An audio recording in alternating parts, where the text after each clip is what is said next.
Bismillah ar-Rahman ar-Rahim. These are practical steps, ikhwati fillah.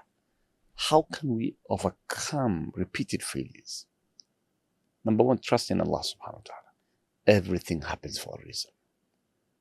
Number two, constant repentance and renewal of effort. Every setback is an opportunity to try again. Number three, avoid despair. Shaitan wants us to believe that we are incapable. We can't do this. I can't. This is not my area. I cannot continue. I will not do this.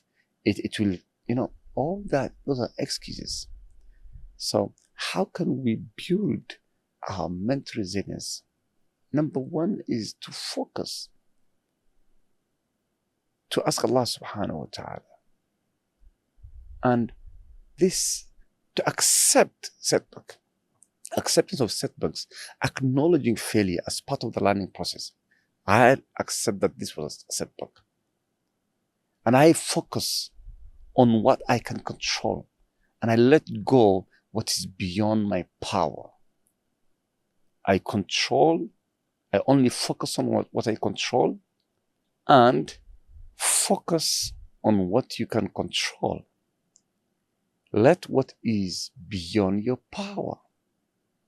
So when we focus on what we can control, then we have now knowledge on what is beyond my control. I can't do this, but I can do this. This helps on building, strength and overcoming repeated failures. Setting new goals instead of dwelling on failures. Work towards new achievements. This way has failed. I'm going to try this way. Thinking optimistically, positively, reframe failures as learning experiences, and build a strong support network. Our family, people around us, people who support, people who have a positive mindset rather than having a negative mindset. So these are practical steps and strategies to develop mental resilience. The increase in tawakkul.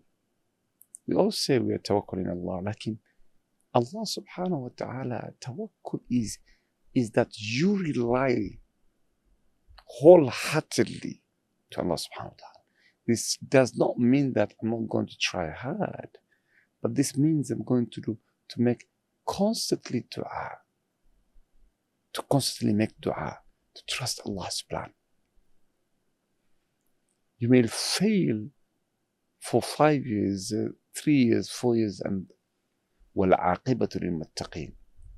The final time, it will be for you.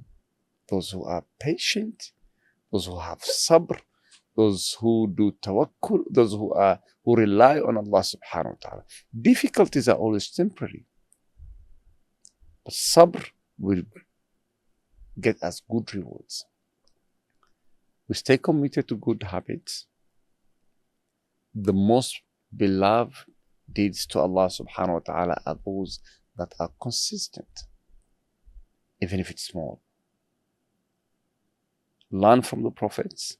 These are steps. Learn from the prophets. Sometimes when we read about prophets, subhanallah, for example, we do da'wah, we call people. But can you imagine Prophet ﷺ says, وَيَأْتِ النَّبِيُّ وَلَيْسَ مَعَهُ أَحَدٌ. There will come a prophet who has no follower, even one single follower. But he was a prophet. He called people day and night, and he has no follower. That's mental resilience. So we use our growth mindset approach. View failure as stepping stones rather than roadblocks, rather than obstacles.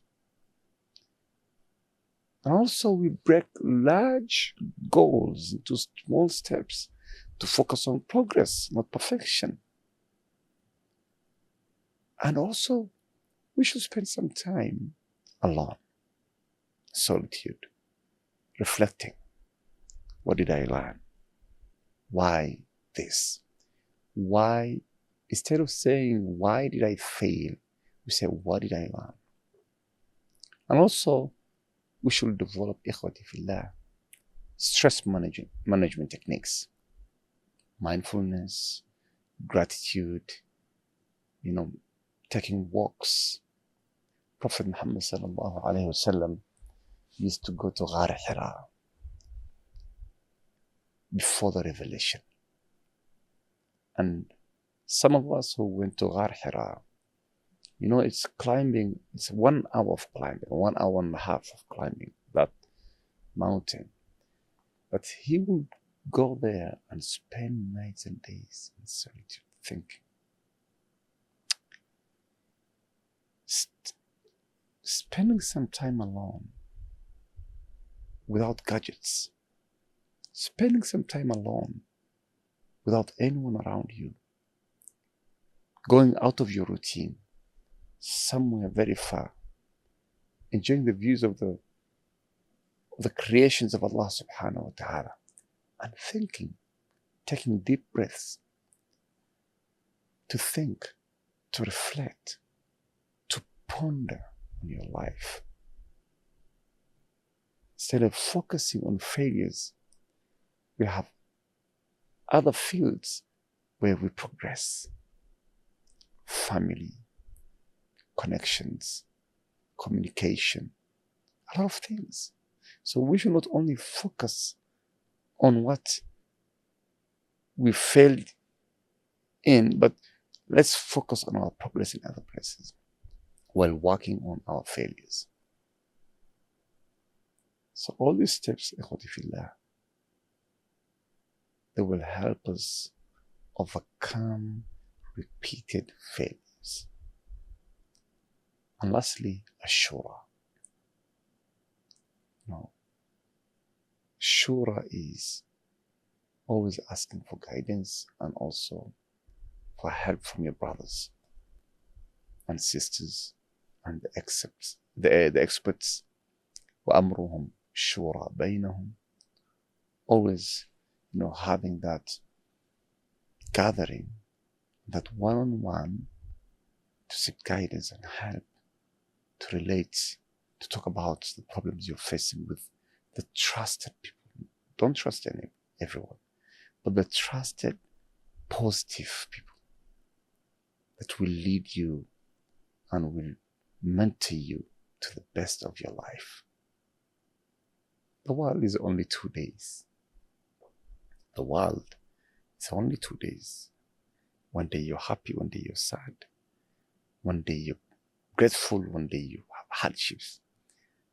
And also these 2 days, the world is just a few days and we're going.